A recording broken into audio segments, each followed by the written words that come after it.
Her er en bæver. Bæver! Hejsa! Har du set en bæver som mig før?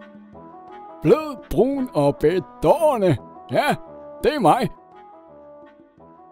En bæver lever ved vand, for eksempel en sø eller en å. Husk lige at sige, at der også skal være mange træer. Så en sø eller en å med mange træer, det er det, en bæver har brug for. Ja. Og det er godt nok svært at holde balancen her. Buptilejsi. En bæver er rigtig god til at svømme. Oppe på land er den lidt langsom, men når den er nede i vandet, så kommer den nemt rundt omkring. Nede i vandet har jeg det som en fisk i vandet, eller som en bæver i vandet, ja. Yeah. Bæveren bruger meget sin hale, når den svømmer. Halen er bred og flad, så den er perfekt til at styre med. Min hale, den er flad. Det gør mig bare glad. Min hale, den er bred. Jeg suser afsted.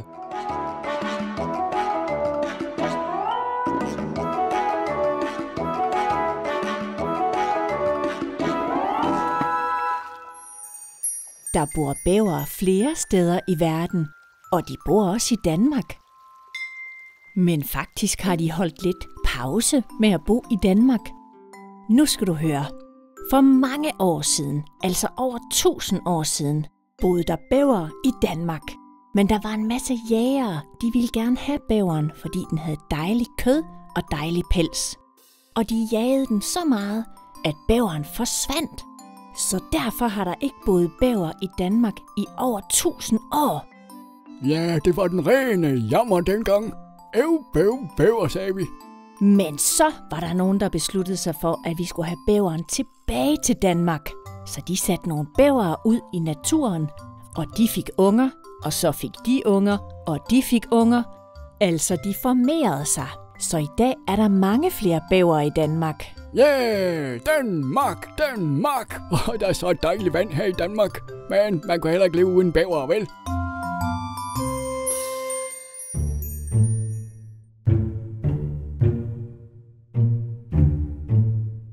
Nu skal du høre, hvad bæveren den spiser.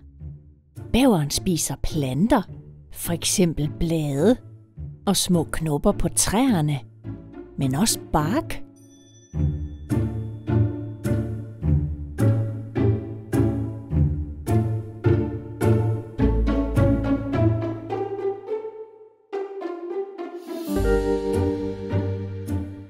Nu skal du prøve at kigge rigtig godt efter inde i dens mund. Kan du se, at tænderne har en lidt sjov farve? Hvis den lige åbner munden, så kan det være, at du kan se, hvad farve tænderne har. Tænderne er helt orange. Her kan du se det lidt tydeligere. Den har ikke hvide tænder, ligesom os. De er helt orange. Det er en lidt sjov farve at have på sine tænder. Synes du ikke det? Måske skulle du lige forklare, hvorfor jeg har orange tænder. Bare så de ikke tror, at det er fordi, jeg ikke børster mine tænder. Okay så. Der er noget i bæverens tænder, der gør dem ekstra stærke, og det er det, der giver den orange farve. Bæverens tænder er meget stærkere end vores, og det er fordi, den bruger dem hver dag til at gnave i træer. Mit træ smager bare meget bedre end dit. Na. Det er altså det samme træ, vi spiser, din pelsklump. Nå ja. Prøv at se. Det er en bæver, der har gjort det her. Den gnaver så meget, at den kan fælde et helt træ. Er det ikke bare vildt?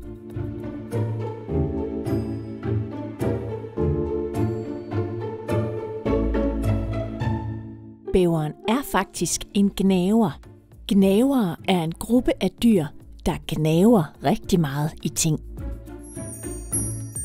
Her er 3 dyr, der også er gnavere. Kan du finde egernet?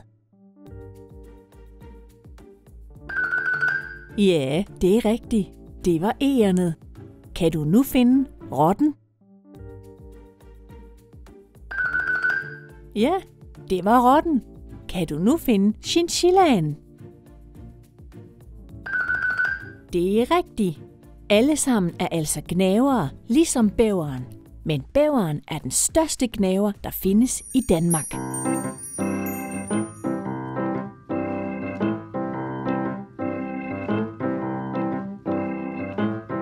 Nu skal du se, hvad bæveren gør med noget af det træ, den fælder. Den er nemlig rigtig god til at bygge. Ja, nu skal I se byggebæveren på arbejde. Ja, så skal den pind derind. Ja, den skal. Kom så med dig. Bæveren samler en masse grene, og så bygger den en dæmning. Det er sådan en, du kan se her. En dæmning, det er en slags mur af grene nede i vandet.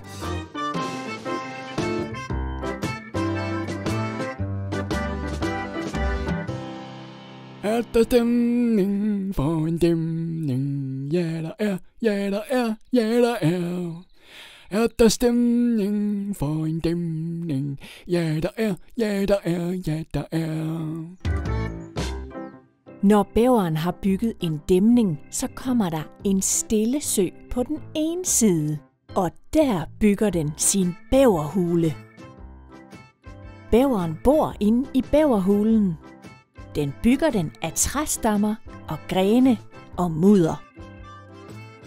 Der er ikke andre dyr, der kan komme ind i bæverhulen, for indgangen til hulen er nede under vandet. Prøv at se her. Nu leger vi lige, at vi kigger ind i bæverhulen. Kan du se, at indgangen er under vandet?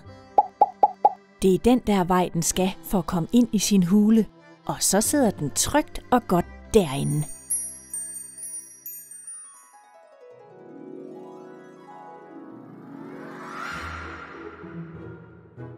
Efter sådan en lang byggeproces, så er det vigtigt at rense sin pels, så den ikke er så snavset. En bæver bruger rigtig meget tid på at pleje sin pels hver dag. Den knupper pelsen, og den rærer den med sine klør. Man skal også huske at komme alle de der små steder som om bag ørerne. Det sagde min mor altid. Gør din mor ikke også det?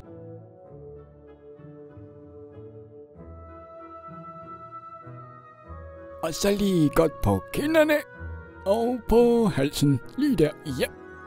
Et stykke rent bæver, jep. Du har set Blå Ballon. Husk at abonnere på kanalen, for så ser du alle de nye historier.